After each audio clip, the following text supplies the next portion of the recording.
My name is Amira Patel. I'm 29 years old, and last winter I opened an envelope on my kitchen table that said my parents were suing me for $50,000 because my very existence had damaged them. The words looked like smoke rising off the page, burning holes straight through me. I could still smell the lemon soap on my hands from washing dishes when the knock came. I signed without thinking. A single careless pen stroke turned my life upside down. But what they didn't know was I wasn't the same girl anymore. Before I go on, I want to know, where are you watching from right now? Drop it in the comments, because stories like mine aren't bound to just one place. And if you've ever been betrayed by the very people who were supposed to protect you, hit like and subscribe. It tells me you're here, that you get it, and that none of us have to carry this kind of pain alone. I used to think childhood was supposed to taste like cotton candy at county fairs, or smell like sunscreen on long summer afternoons. Mine tasted like burned rice stuck to the bottom of the pot, smelled like bleach from scrubbing the kitchen floor until my hands cracked. I was 8 the first time I realized the rules of our house didn't apply to everyone. Dinner was lentils rice and fried okra. I set the table the way Mom liked, forks lined, straight glasses filled just high enough not to spill. Karen, my little brother, wandered in late. He was only 6 still, in his Batman pajamas, hair sticking up. Mom's face lit up like the sun. She scooped the largest piece of fried okra and dropped it on his plate. "For my son," she said, voice dripping with honey. My plate. A thin spoonful of lentils, almost watery. Dad glanced at me when I sat down, then said, "Girls eat last. You should have known better." I swallowed hard, tried to smile, but inside it felt like someone had pressed a hot coin into my chest. Karen didn't notice he was too busy slurping crumbs falling down his chin. I reached for bread, and Mom slapped my hand lightly. "Let him finish first." That night, I went to bed, hungry, belly hollow, heart heavier than I could understand. Years later, I'd remember the sound of that slap every time I reached for something I thought I deserved. When storms rolled across the Midwest, our house creaked like old bones. One night, rain hammered the windows so hard it sounded like fists. I sat at the kitchen table under the flickering light, trying to finish homework. The smell of damp carpet mixed with Dad's cigarette smoke. My pencil shook in my hand. Dad stumbled in tie-loose eyes, red. "Why are you still awake? I have math tomorrow." He laughed, bitter. "Math won't change what you are." "What am I?" I whispered. He leaned closer, the sour smell of whiskey curling off him. "A mistake. Should have been a boy." He stubbed his cigarette into the sink sparks, hissing against the steel. I didn't cry, not until later under the covers, when thunder covered the sound. At 12, I learned money had strings, and mine were tied tight. After school, I worked at Patel's Groceries, a store owned by my uncle's cousin. My job was bagging rice, weighing vegetables, sweeping aisles. The fluorescent lights buzzed above me. The air smelled of coriander and dust. My fingers cracked from cold bins of produce, but when customers tipped me coins, I felt a tiny spark of worth. I'd run home sweaty in my polyester vest, coins clinking in my pocket. Mom would snatch them before I could breathe. "Good girl," she'd say, flatly sliding the money into her wallet. No thank you. No smile. Just expectation. The next day, she'd hand Karan $10 for snacks. I watched him ride off on his bike, sneakers flashing white. The coins I earned bought his sodas, not my notebooks.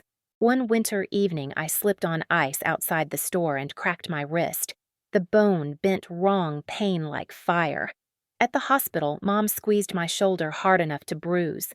"You fell on the stairs at home." "Understand." "Yes, Mama." Dad signed the paperwork. Jaw clenched. Later in my room, I lay in bed with my arm wrapped in plaster, the smell of hospital soap still clinging to me. Grandpa VJ came in quietly, walking stick tapping. He sat by me, slid a folded 20 into my math book. "Keep it safe, BT. One day you'll need it." His eyes were tired but kind. He was the only one who ever whispered, "You matter." I didn't know then he wouldn't live to see me graduate. At 13, a school award ceremony lit the gym with gold balloons and banners. My name was called Top in Science. I stood on stage, clutching a flimsy certificate, cheeks burning with shy pride. I scanned the crowd for Mom and Dad. They were there, front row, but their eyes weren't on me. They were snapping photos of Karan, who was showing off his new sneakers, white leather gleaming under the lights. Dad even shouted, "Smile, son." I froze. My teacher, Mrs. Thompson, whispered, "Stand tall, Amira." I did, but the certificate felt heavy as stone. At home, Dad tossed it on the counter. "Don't think this makes you special." Karan patted my shoulder. "Congrats, sis." "Guess nerds win something too."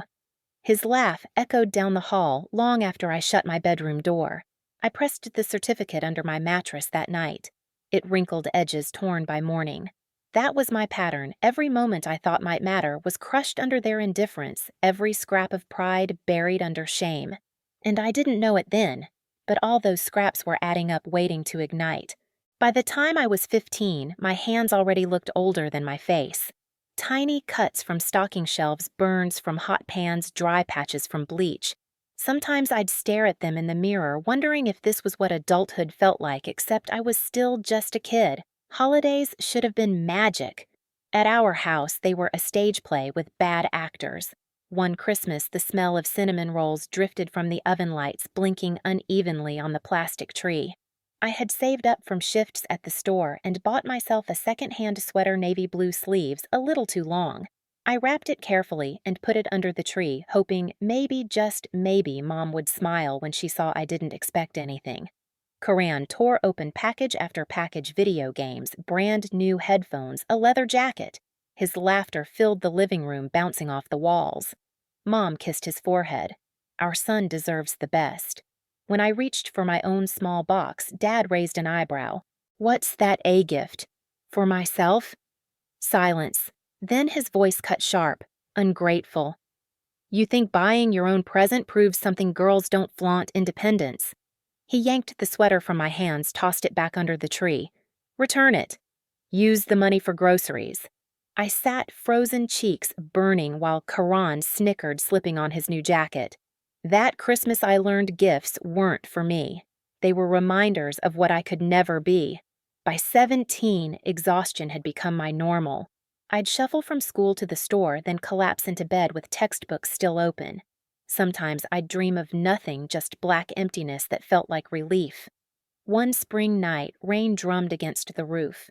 I came home late from a double shift, shoes squelching water hair plastered to my cheeks. I found Karan sprawled on the couch, remote in hand, crumbs all over the cushions. Mom was yelling at me before I even closed the door. "Why are you late? Dinner's cold." "I worked until 10. Excuses," she snapped. "Your brother's been hungry." I stared at him, chips in his lap. He could have heated leftovers. Her eyes narrowed. "Watch your tone." Dad emerged from the hallway, belt dangling from his hand like punctuation. "Say it again." My throat closed. I whispered, "Sorry." That night I lay awake, bruises blooming under my sleeve, the sound of rain muffled by my own heartbeat. I promised myself one day I'd walk out and never look back. College was my chance. A small scholarship, part-time jobs, nights cleaning offices that smelled of ammonia. I carried stacks of books heavier than my backpack straps could handle. I thought maybe distance would free me, but every paycheck I earned still found its way home. Mom's calls were relentless. "Send the money, Amira. We raised you. You owe us." Once, when I hesitated, she whispered, "If you don't, your brother won't eat." I pictured him grown by then, laughing with friends at a diner, fries piled high. The guilt cut deeper than any belt. I wired the money, again and again. During my sophomore year, Grandpa VJ passed away. At the funeral, incense curled through the air, mingling with cold winter wind. His empty chair looked smaller than I remembered. I slipped into the kitchen to breathe.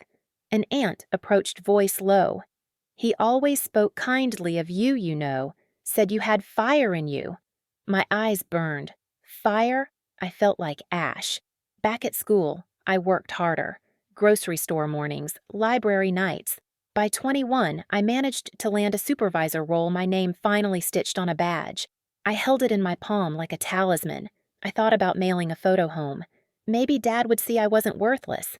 Instead, I kept it hidden in my drawer. I already knew what he'd say. A girl's salary belongs to her family. And he proved me right. When word reached them that I'd been promoted, the phone calls intensified. "How much now? Don't lie." I sent half my paycheck without protest. Each transfer felt like slicing off a piece of myself. One Thanksgiving, I came home with only $20 left in my wallet. Mom placed a roasted turkey on the table, golden skin glistening. She handed Karan the carving knife. "To the man of the family," she announced proudly. He grinned, slicing generous portions for everyone but me. My plate held Scrap's skin and bones. I whispered, "Can I have more?" Mom's smile turned sharp. "Be grateful you have anything at all." The laughter around me felt like knives. I swallowed dry meat tasted bitterness more than food. I didn't know it then, but those scraps were shaping me, teaching me hunger could be fuel, teaching me silence could one day turn into fire. By 22, I thought I was finally breaking free. I'd rented a shoebox apartment near the store where I'd just been promoted assistant manager. The carpet smelled faintly of mold, the radiator clanked like it was coughing, but it was mine. I remember the first night sitting cross-legged on the floor eating instant noodles from a paper bowl, steam fogging my glasses. Freedom tasted like cheap salt and noodles, and I swore I'd never go back. But freedom came chained with habit. Every month, without fail, I wired half my paycheck home. My fingers would hover over the transfer button, stomach twisting, but guilt always pressed send for me. One Friday, after a brutal week of 12-hour shifts, I opened social media. There was Karan smiling wide in a nightclub, neon lights behind him holding up a bottle of champagne. Caption, "Thanks, sis." My chest clenched. I stared until the screen blurred. He'd taken my money and turned it into glittering foam, spilling on strangers' hands. I slammed the phone down, pacing my tiny living room. The radiator hissed like it agreed with me. That was the first time the thought hit me hard. I'm nothing but their ATM. Still, I stayed silent. Graduation came and went with no family present. I walked across the stage alone, cap sliding down the tassel, brushing my cheek. My co-workers clapped louder than anyone else. In my inbox, a text from Mom, rent due. Send now. No congratulations. No pride. Just debt disguised as duty. By 24, I was drowning in hours. 60, sometimes 70 a week.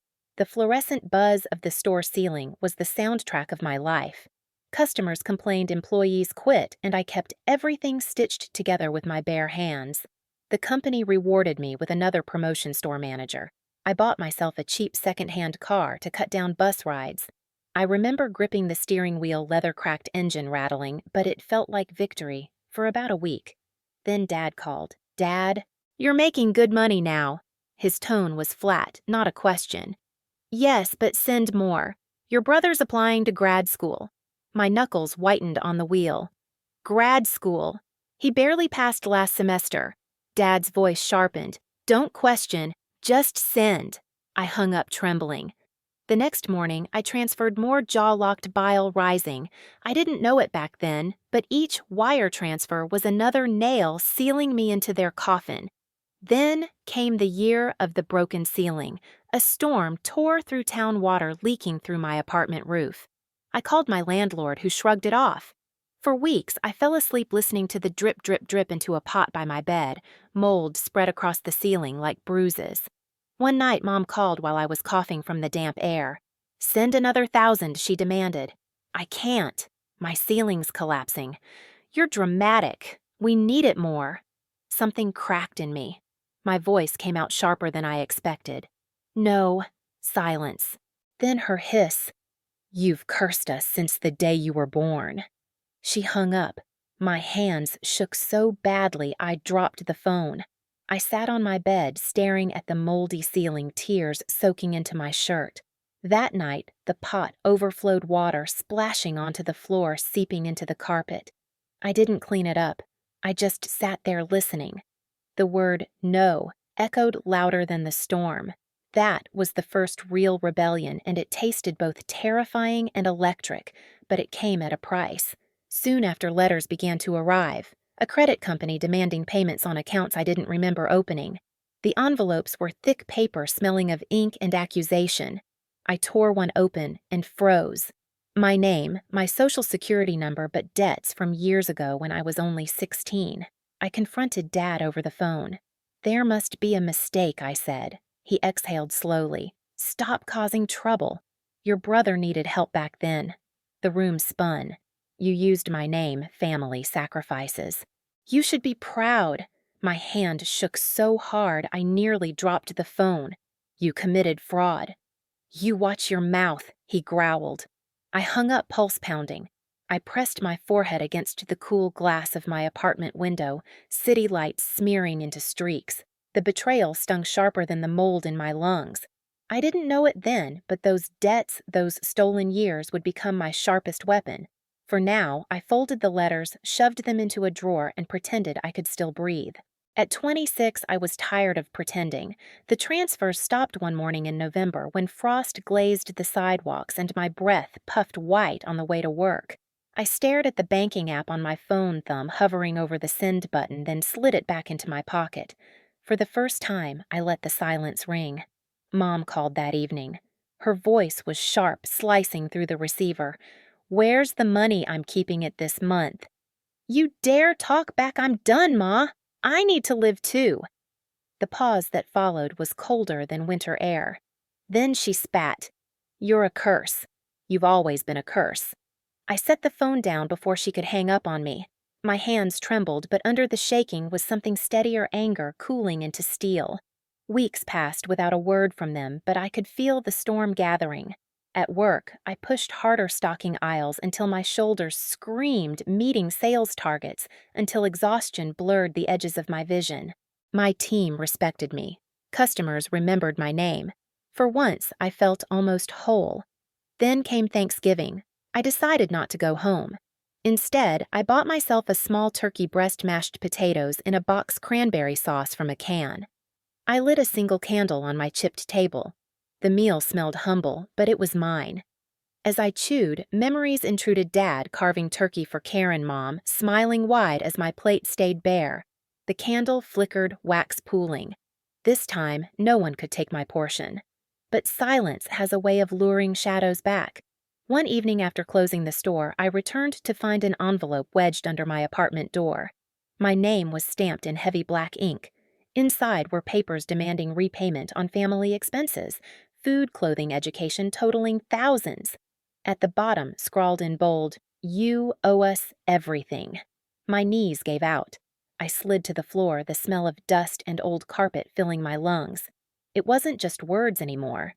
It was a declaration of war. Not long after Karan showed up at my apartment unannounced. He leaned against the doorframe, smirk plastered on his face. "Hey, sis, long time. Can we talk?" I crossed my arms. "What do you want?" "Come on, don't be cold. I just wanted to see how you're doing." "Cut it. Dad sent you." His smile widened. "Maybe. Or maybe I care." But his eyes flicked to the stack of unopened letters on my counter. That told me everything. He wasn't here for me. He was scouting, gathering ammunition. I shoved the door closed in his face. His muffled voice came through. "You'll regret this." A week later, HR pulled me aside. My manager's brow furrowed. "Is everything okay at home? We've heard some things." "What things?" My stomach flipped. "Rumors about instability, that you've been sued by your family." His eyes softened. "I don't want to pry, but corporate watches these things."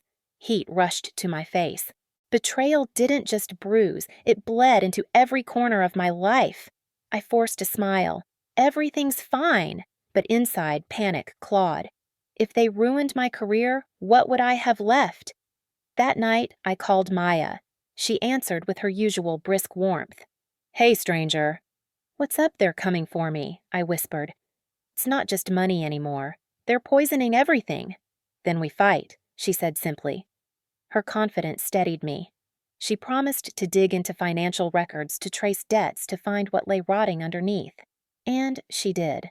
Within days, she unearthed proof Karan had used my identity to take out loans when I was still a teenager. Old scars written in numbers. I sat in her office fluorescent lights, buzzing above papers spread across the desk. My breath fogged the glass of my water cup. Maya tapped the files. "They think they've trapped you. But this is the crack in their walls." My pulse quickened. For years, I'd felt like a prisoner locked inside their house of shame. Now, for the first time, I held a key.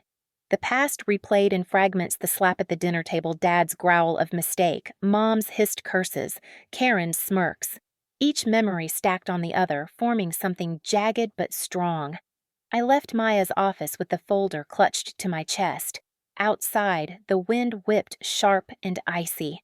Streetlights flickered against the pavement, casting long shadows. I inhaled deeply. The air hurt, but it was clean. Walking back to my car, I realized the truth. Every hunger, every bruise, every stolen dollar they hadn't broken me. They'd built the weapon I never knew I had. I didn't know it then, but the next knock on my door would not be another demand. It would be the sound of everything unraveling and everything beginning. The first warning came as a vibration on my nightstand. I was brushing my teeth, foam bitter on my tongue, when the phone buzzed again. I wiped my hands on a towel, reached over, and saw his name.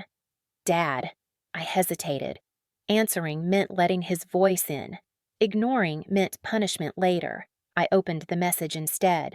Just one line: you'll pay every cent. Every breath you took was ours first. My throat tightened. I stared until the letters blurred my toothbrush, dangling in midair. A laugh almost slipped out hollow sharp, because who sues their own daughter for breathing? But my stomach churned too hard to let the laugh free. I didn't delete it. Instead, I screenshotted, saved, even printed it out on my work printer the next morning, the paper warm and smelling faintly of toner. A piece of evidence, a scrap of truth.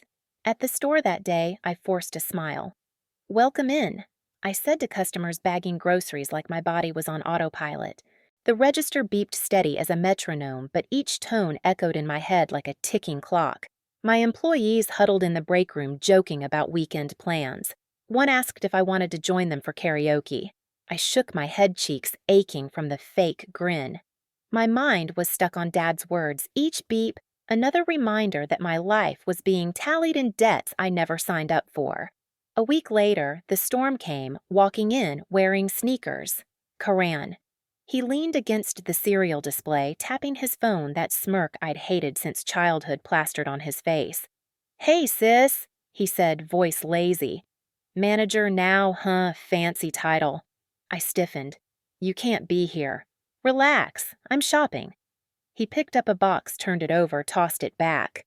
"So, how much they paying you?" I glared. "None of your business. Come on, Amira, family business is everyone's business." A customer lingered nearby, eyes flicking between us. Heat crawled up my neck. I grabbed Karan's arm, steering him out past the sliding doors. The winter air slapped cold across my face. "Don't ever show up here again," I snapped. He pulled free easily. Touchy. I was just checking in. "You mean spying?" He grinned wider. "Maybe. Or maybe I miss my big sister." His tone dripped sarcasm. I turned ready to walk back inside when he called after me, voice low but cutting. "Does corporate know yet?" "About the lawsuit?" My chest froze. I didn't answer. His laughter followed me through the doors, echoing in my skull long after he left. Days later, HR called me in. The office was glass-walled, every angle transparent, nowhere to hide. My manager, Mark, closed the door, gently sat across from me. "Amira, is everything okay at home?" "Yes," I lied too quickly. He hesitated, fingers drumming the desk. "Look, I don't want to pry, but corporate heard rumors. Something about a lawsuit with your family." My pulse thudded in my ears. "Who told them?" He spread his hands. "I don't know. Just be careful. They watch these things. I know you're solid here, but perception matters." Perception. The word felt like poison. I nodded stiffly, throat burning. As I left his office, I caught my reflection in the glass pale skin, dark circles under my eyes, mouth pressed thin. I looked less like a manager and more like a ghost. That night, I sat in my apartment with the lights off a single street lamp, bleeding yellow through the blinds. My phone buzzed every few minutes with unknown numbers. I didn't answer. Instead, I pressed my folder of bills and old debt letters against my chest paper edges, biting into my skin. The silence was thick, broken only by the hiss of the radiator. Somewhere inside it, I heard Grandpa VJ's voice. "Keep your own ledger." But what if my ledger was already poisoned? I pressed my palms to my eyes until colors bloomed in the dark. When I finally lowered them, the phone buzzed again. Another message, this time from Mom. When you finally break, don't crawl back. We won't open the door. The words should have freed me, but instead they wrapped tighter like barbed wire. The cracks were showing now, my walls were trembling, and I knew it wasn't over. This was just the first blow. 2 nights after Mom's venomous text, I was locking up the store when the parking lot lights flickered. My breath clouded in the cold keys jangling in my hand.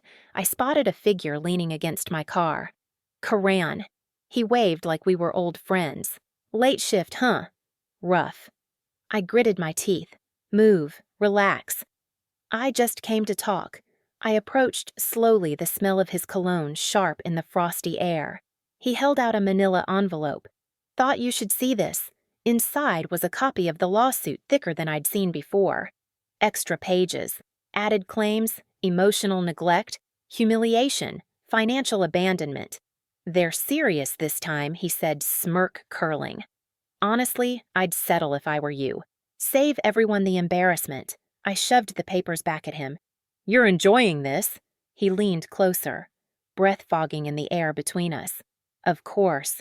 For once, you're the one under the microscope. Something in me cracked. I wanted to slap that smirk clean off his face, but I only whispered, "Get away from me." He stepped back laughing. See you in court, sis. The echo of his sneakers crunching on the icy ground haunted me the whole drive home. A week later, Maya spread bank statements across her desk. Her office smelled of coffee and printer ink, the hum of the heater drowning the silence. She tapped one-page lips pressed thin. Amira, these loans, they were opened when you were 16. Different handwriting, but your social security number. My stomach dropped. Karen. Most likely. Some of these accounts went into collections years ago. They're trying to pin the fallout on you. I pressed my hands to my temples, the room spinning. So, not only are they suing me, they're burying me in debts I never touched. Maya's eyes hardened. This isn't just family drama. It's fraud, and we can prove it. For the first time in weeks, my lungs expanded with something close to hope. But hope doesn't silence gossip. At work, whispers grew louder. I walked past 2 employees in the stockroom, their voices dropping as soon as they saw me. One muttered, "Imagine your own parents dragging you to court." The other shook his head, pity in his eyes. I forced myself to keep walking, clipboard clutched tight, but the words lodged deep. At the register, a customer asked too brightly, "You doing okay, honey?" I smiled thin, pretending not to hear. That night, the loneliness pressed heavy.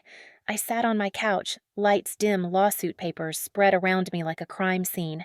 The radiator hissed, the clock ticked, my heart thumped in my ears.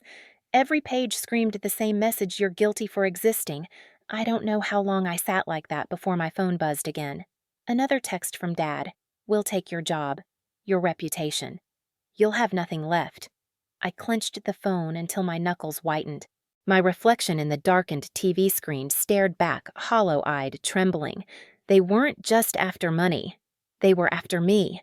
The final crack came on a Saturday night, the kind where the world outside my apartment window felt eerily quiet. Snow fell in lazy spirals, softening the streets, muting the city. I was curled on the couch, trying to lose myself in reruns on TV, when my phone lit up with an email notification. Subject line, anonymous report.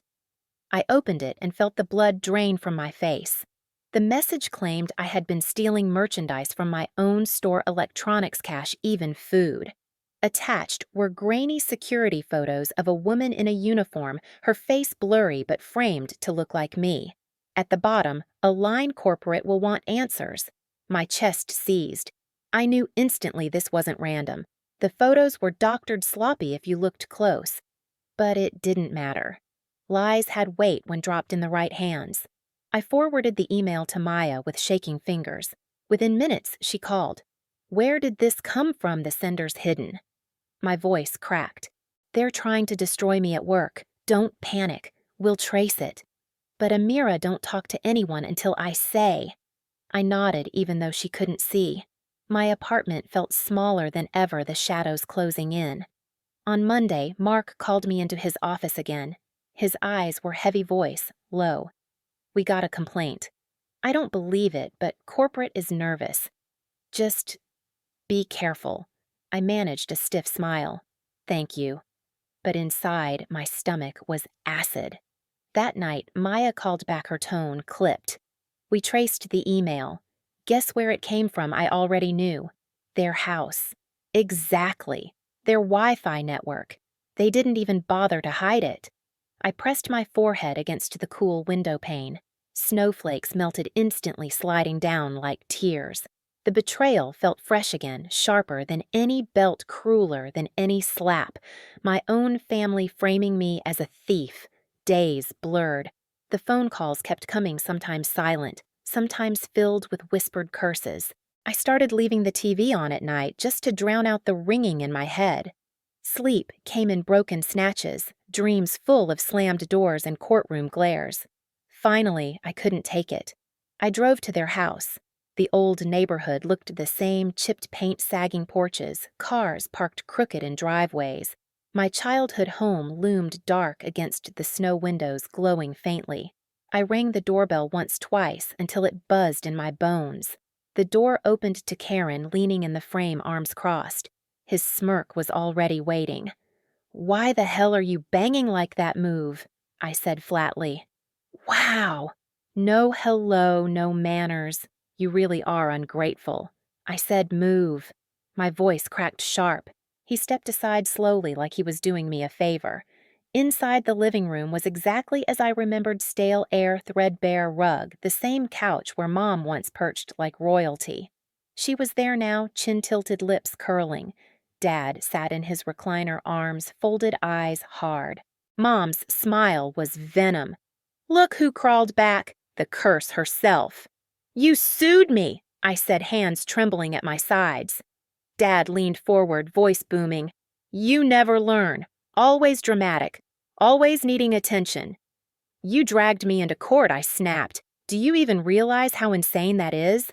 Insane. Mom's laugh was high-pitched, cruel. Insane is raising an ungrateful daughter who thinks she can cut ties. You thought you could just walk away. This lawsuit is only the beginning. Her words sliced. "So it's not even about love, just money." "Of course it's about money," Dad barked. "Food doesn't grow on trees. Everything you have is because of us. What I have, I shot back, I earned since I was 12. While I jabbed a finger at Karan, lounging smugly wasted money on sneakers and clubs. Karan chuckled. "Still jealous, huh?" "Some things never change." "Jealous?" My voice rose. "Of being their puppet, of never lifting a finger while I bled myself dry." He shrugged. "Better than being the mistake." My chest seized. "What did you just call me?" He grinned wider. "The mistake. You weren't supposed to be born. You've been ruining things since day one." Mom didn't even flinch. "He's not wrong." Something inside me snapped. "You think dragging me into court will fix your disappointment?" Dad shot up, face red. "Watch your tone." "Or what? You'll hit me again." His chair scraped back. He shoved me hard, shoulder slamming into the doorway. Pain shot down my arm, but I stayed upright. "You really think this makes you strong?" Karen sneered from behind him. Dad shoved again. "Out of my house." I stumbled onto the porch, freezing air cutting my skin. Mom followed, spit landing near my feet. "Ungrateful witch. You cursed us from the day you were born." The door slammed. I stood shaking, clutching the lawsuit envelope like a shield. Headlights swept across the driveway. Maya's car pulled in tires, crunching snow. She jumped out, heels clicking fast. "What happened?" she asked, eyes scanning my face. "They—" My throat closed. I forced the words. "They threw me out." She put a steady hand on my shoulder. "Then we fight. Not just defend. Fight back." In the distance, through frosted windows, I saw their silhouettes moving, laughing maybe. My breath fogged the air, my rage burning hotter than the cold. That night, something changed. The fear that had caged me since childhood twisted into something sharper. I wasn't their mistake anymore. I was their reckoning. The courthouse smelled of polished wood and nervous sweat.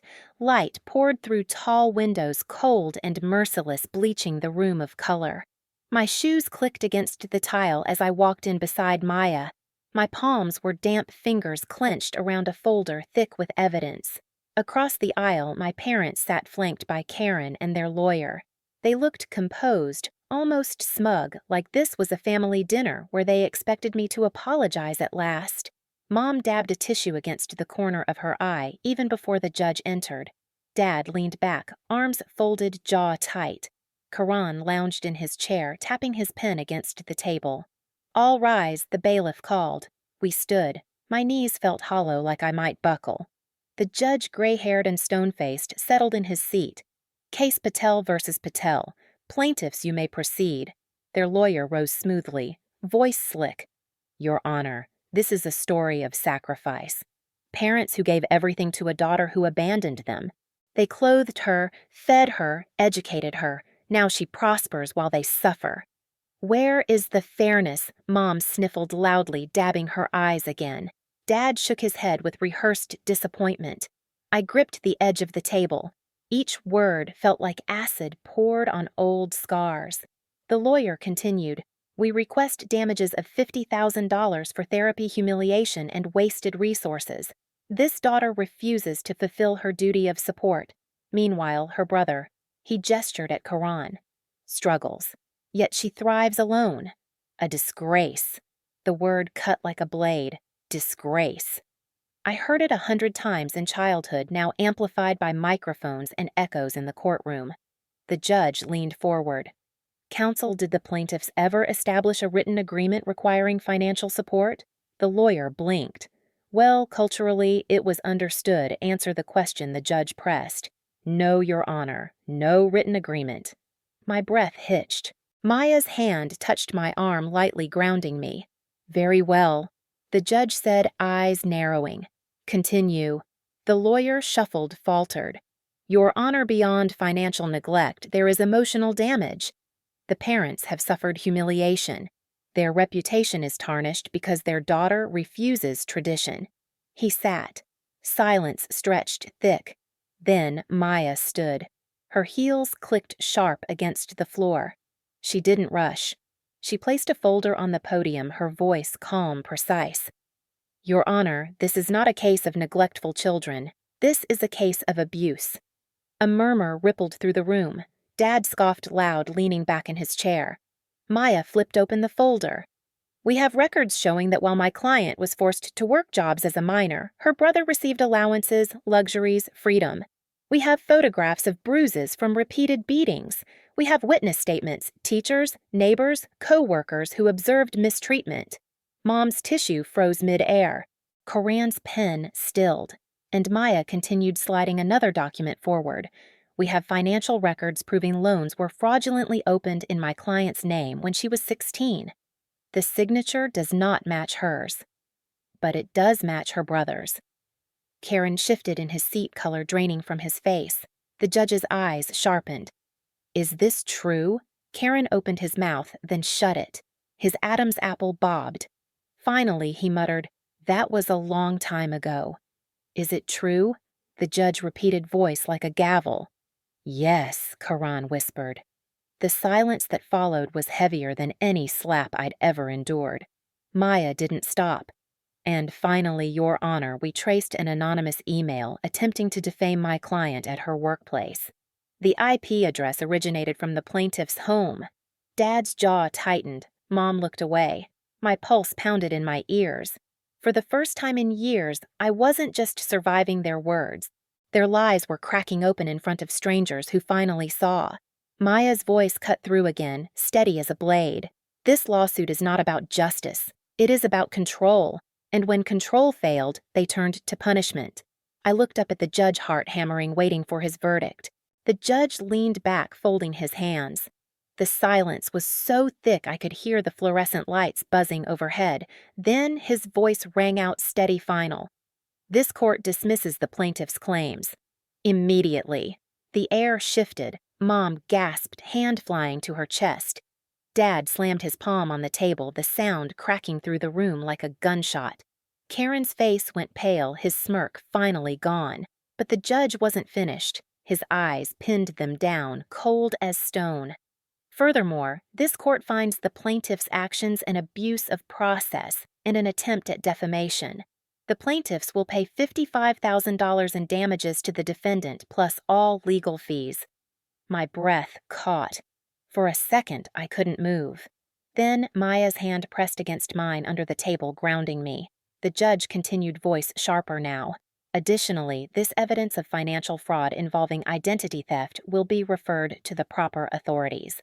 Karan's chair screeched as he shifted violently. "That's not sit down," the judge barked. He did. His hands clenched white around the edge of the table. The bailiff called case dismissed. The gavel struck once, echoing like thunder. I exhaled a breath I didn't know I was holding. My knees felt weak, but my chest for the first time in years felt lighter. Across the aisle, Mom turned her glare on me, lips curled. "Ungrateful witch," she hissed. "Shameless. You cursed us." I didn't answer.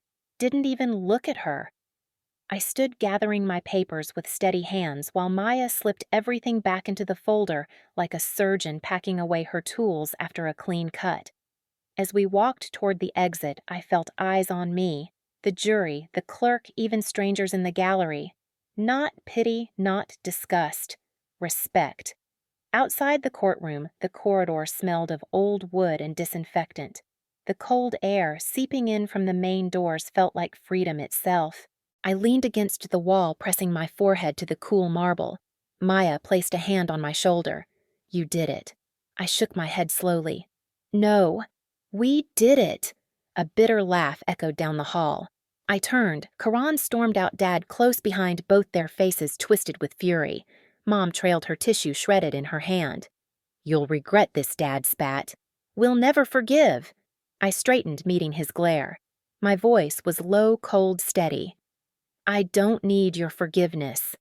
For a moment, something flickered in his eyes, maybe surprise, maybe fear. Then he turned away, dragging Mom along, Karen sulking at their heels. I watched them disappear through the courthouse doors, their silhouettes shrinking against the light.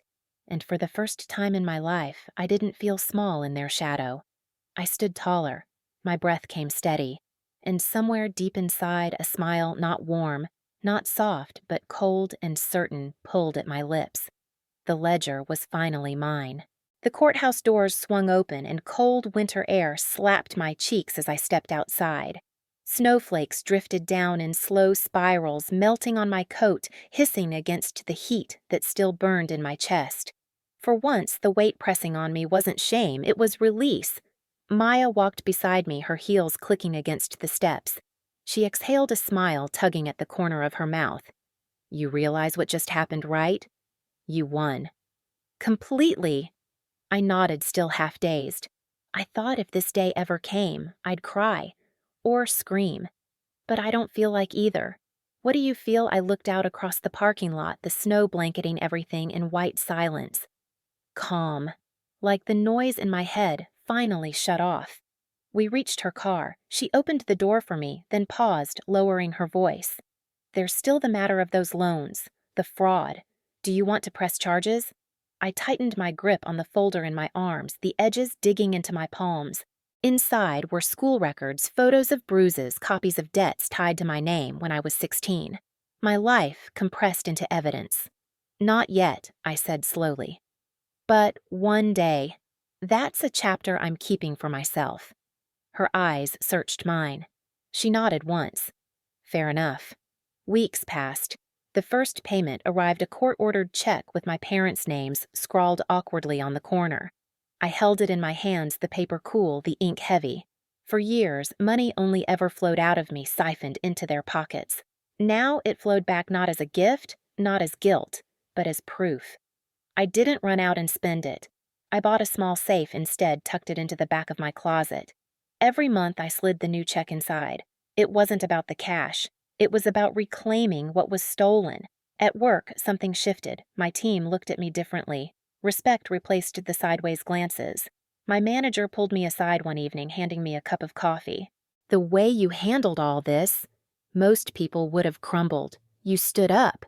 For once, I let myself smile. A real smile. But peace is never complete. On social media, I saw neighbors whispering about my parents, how they had to sell the house, how their pride cracked under the weight of judgment. People avoided them at church, at the grocery store. No more perfect facade, just shame. And Karen News spread that investigators had picked up the trail of his fraud. No prison time, not yet. Probation, community service, restitution for debts he left in my name. Still, his swagger was gone, his smirk replaced by silence. I should have felt satisfied, and maybe I did. But late at night, lying in bed with snow still falling outside my window, questions gnawed at me. Was I really a disgrace for being born a girl?